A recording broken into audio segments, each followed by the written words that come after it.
विश्व आदिवासी दिवस को लेकर राजधानी रांची में 2 दिवसीय महोत्सव का आयोजन किया गया है। इस वक्त हम जेल चौक में मौजूद हैं और जेल पार्क में 2 दिवसीय महोत्सव का आयोजन किया गया है। खुद सीएम हेमंत सोरेन के साथ साथ ऋषि गुरु शिबू सोरेन ने इसका उद्घाटन किया है। देखिए, तस्वीर के माध्यम से आपको दिखाएंगे जो स्टॉल में फिलहाल मेरी मौजूदगी है।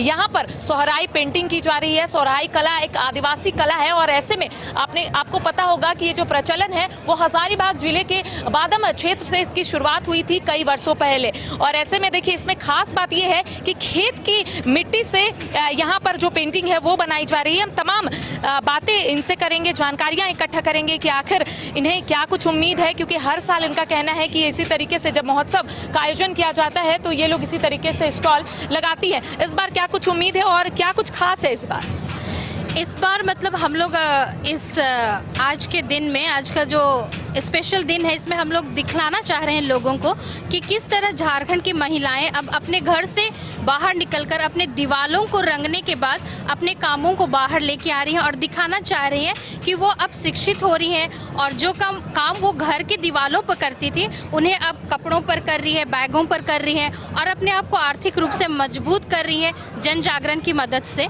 जन जागरण काफ़ी आगे आए हैं महिलाओं को आगे करने में। तो हम लोग जो चीज़ जानते थे, जो काम जानते थे, हम लोग सीखे हैं, जिसको करते आ रहे हैं, उसको अब हम लोग पेपर पे बहुत अच्छे तरीके से कर रहे हैं और हम लोग विभिन्न मेलों में इसको जाके एग्जिबिट कर रहे हैं और हम लोग अच्छी आमदनी भी कर रहे हैं। अच्छा, ये बताइए कि सबसे पहले हम ये जानेंगे आप लोग कहाँ से आई हैं? हम लोग हजारीबाग से आए हैं और मुझे जहाँ तक याद है कि सोहराई पेंटिंग की शुरुआत हजारीबाग के बादम क्षेत्र से हुई थी कुछ सालों पहले। तो ये बताइएगा कि आपने अभी जिक्र किया कि आप खेतों की मिट्टी का यहाँ पर उपयोग कर रही हैं, इसमें क्या कुछ खास है? ये जो मिट्टी है ये सारे हम लोग जंगलों से लेके आते हैं। इसकी एक खासियत ये है कि इसमें सिर्फ 4 कलर का हम लोग इस्तेमाल करते हैं।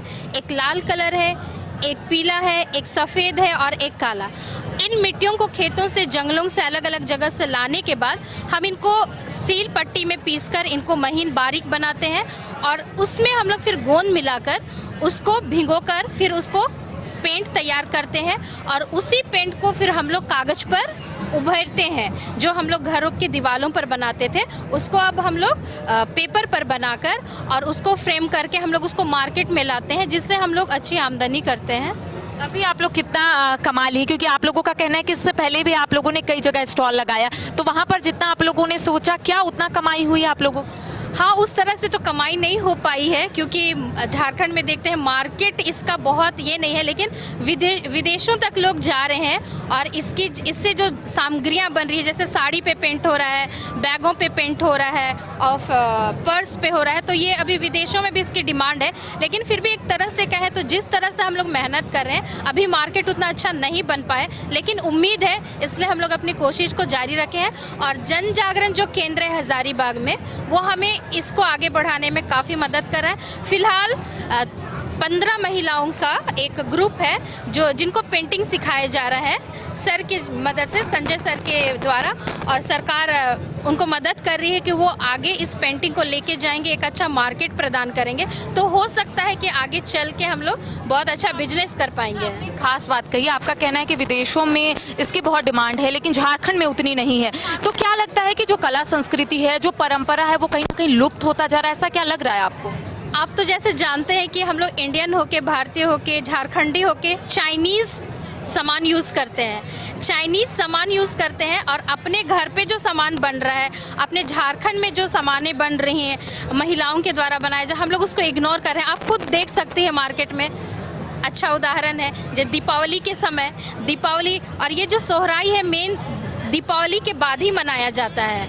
हाँ, तो उस समय लोग क्या करते हैं, घरों को रंगते हैं और लेकिन अभी ये चीज़ लुप्त होते जा रहा है। लोग क्या करते हैं, चाइनीज़ बल्ब वगैरह लेके आते हैं, घर को डेकोरेट कर देते हैं, लाइटें बहुत सुंदर जलती हैं और जो पेंटिंग से जो घर को सजाया जाता था अब वो लुप्त होते जा रहे हैं। लेकिन हजारीबाग के जो जस्टिन इमाम सर थे, जो अब हमारे बीच में नहीं रहे, उनकी मैडम है अलका इमाम और बुलू इमाम सर, उन्होंने इस परंपरा को अभी भी जीवित रखा है। वो जाते हैं गाँव में, मिट्टी बांटते हैं, महिलाएँ अभी भी घर को रंगने का काम कर रही हैं। चलिए, और भी ये बताइए, आप पेंटिंग कर रही हैं, काफ़ी समय से आप कर रही होंगी, यहाँ पर आने के बाद या फिर इस तरीके का जो महोत्सव का आयोजन होता है तो कितनी ऊर्जा मिलती है?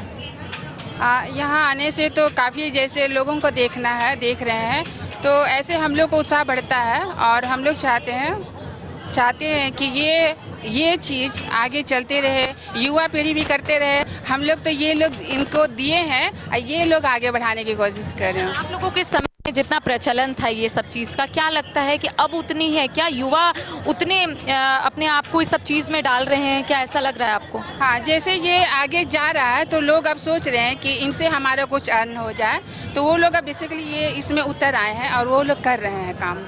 चलिए, इस वक्त संजय जी हमारे साथ मौजूद है, काफ़ी नाम सुना आपका। ये बताइएगा कि आप लोग लगातार एनजीओ के माध्यम से लोगों तक ये पहुंचाने की कोशिश कर रहे हैं कि जो सोहराई पेंटिंग है, जो सोहराई कला है, वो आदिवासी का कला है। तो ऐसे में आपको क्या लगता है कि पहले जितना इसका प्रचलन था, क्या अभी भी उतना प्रचलन है? क्या लोगों तक पहुँच पा रहा है सोहराई पेंटिंग के बारे में?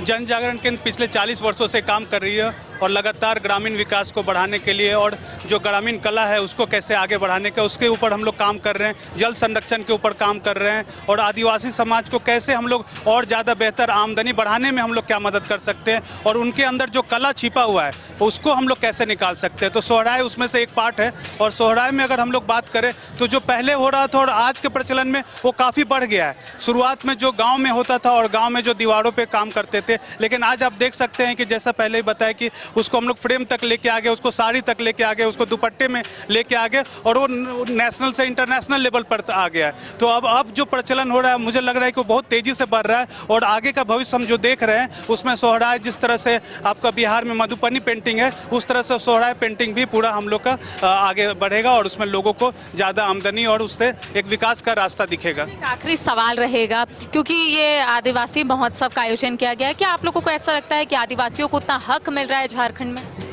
आदिवासी को जो आदिवासी महोत्सव है ये बहुत ज़रूरी है और इसमें हमारा कल्चर, संस्कृति को आगे बढ़ाने के लिए ये है और अगर हम लोग इस तरह से महोत्सव करते हैं तो एक प्रेरणा का स्रोत बनता है, लोगों के अंदर विश्वास जमता है कि हमारा संस्कृति, हमारा धरोहर कैसे बच सके और उस धरोहर को हम लोग कैसे आगे ले सके। तो ये बहुत अच्छा पहल है और इसको हम चाहेंगे कि और आगे कायम रहे और इसको और विस्तृत रूप से मनाना चाहिए। ये बहुत झारखंड के लिए एक सौभाग्य की बात है और इसको आगे बढ़ाने के लिए हमारे आदिवासी भाइयों के लिए ये गौरव की बात है। देखिए, तस्वीर दिखाएंगे क्योंकि आपको पता होगा कि पहले के ज़माने में इसे दीवारों पर बनाया जाता था, लेकिन अब आप देख पा रहे होंगे कि साड़ियों के साथ साथ दुपट्टा, उसके बाद उसको फ्रेम भी दिया जा रहा है ताकि जो लोग हैं जो नहीं जानते हैं कि आखिर सोहराई पेंटिंग क्या है, उन तक वो तमाम जानकारियाँ पहुँच सके। आपने सुना कि इनका कहना है कि पहले जो प्रचलन था, हाँ थोड़ा हद तक उसमें ज़रूर बदलाव आया है, लेकिन लगातार ये लोग कोशिश कर रहे हैं कि लोगों तक वो जानकारी पहुँचे कि आखिर सोहराई पेंटिंग क्या है, आखिर इसका महत्व क्या है। इस तरीके से और भी लोगों से हम जुड़ते हैं, उनसे भी जानने की कोशिश करते हैं कि आखिर इस बार क्या कुछ खास है। फिलहाल कैमरा सहयोगी राज बल्लभ के साथ करिश्मा सिन्हा, न्यूज़ बाइस्कोप, रांची।